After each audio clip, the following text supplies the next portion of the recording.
ఇక BRS party ఏంది, మొన్నటి రోజు ఏమైంది, మూసీ నది మీద చర్చ జరుగుతుంది, జిహెచ్ఎంసీ మీద చర్చ జరుగుతుంది, ఇంకా అనేకమైనటువంటి ఇంపార్టెంట్ బిల్లుల మీద చర్చ జరుగుతుంది. రండి సీన్ అనేది చర్చ జరుగుతుంది. ఈ సందర్భంగా ఏమైంది, ముఖ్యమంత్రి గారు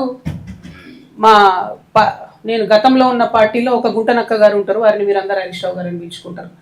ఆయనను చూసి నేనేదో మాట అన్నాడు, అనగానే నన్ను అంటవా నువ్వు అని చెప్పి అసెంబ్లీ మొత్తం వాయిదా వేసుకుని వెళ్ళిపోయాడు. అరే ఒక్క మాట వ్యక్తిగతంగా ముఖ్యమంత్రి ఏదో నిన్నంటే మొత్తం అసలు ప్రతిపక్షమే లేకుండా, ప్రతిపక్షం అంటే ఏంది, ప్రజల గొంతుక, ప్రతిపక్షం అంటే ఏంది, అన్యాయం ఎట్లా జరుగుతుందని ప్రశ్నించేటటువంటి ఒక వాయిసే ప్రతిపక్షం. It is not a party, it is a big responsibility. దాన్ని వదిలేసి మొత్తం సభ 5 రోజులు ఎట్లా మీరు బాయ్కాట్ చేసిపోతారు? ఏంది, కేవలం హరీష్ రావు గారిని ఒక మాట అన్నందుకు బాయ్కాట్ చేసిపోతారా? కేసీఆర్ గారిని ఎన్ని తిట్టినా రేవంత్ రెడ్డి గారు ఎప్పుడన్నా బాయ్కాట్ చేసిన హరీష్ రావు గారు?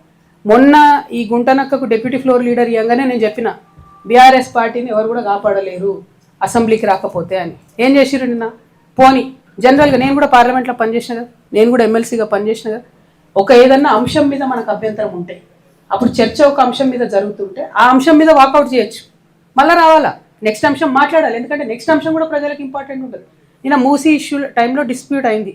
మూసీ అయిపోయినాక ఏం చేసిరు, హైదరాబాద్లో 300 డివిజన్లు చేయడానికి బిల్లు పెట్టిరు. మరి అది అవసరం లేదా చర్చ? మనం 1/3 తెలంగాణ పాపులేషన్, 3వ వంతు తెలంగాణ పాపులేషన్ హైదరాబాద్లో ఉంటుంది.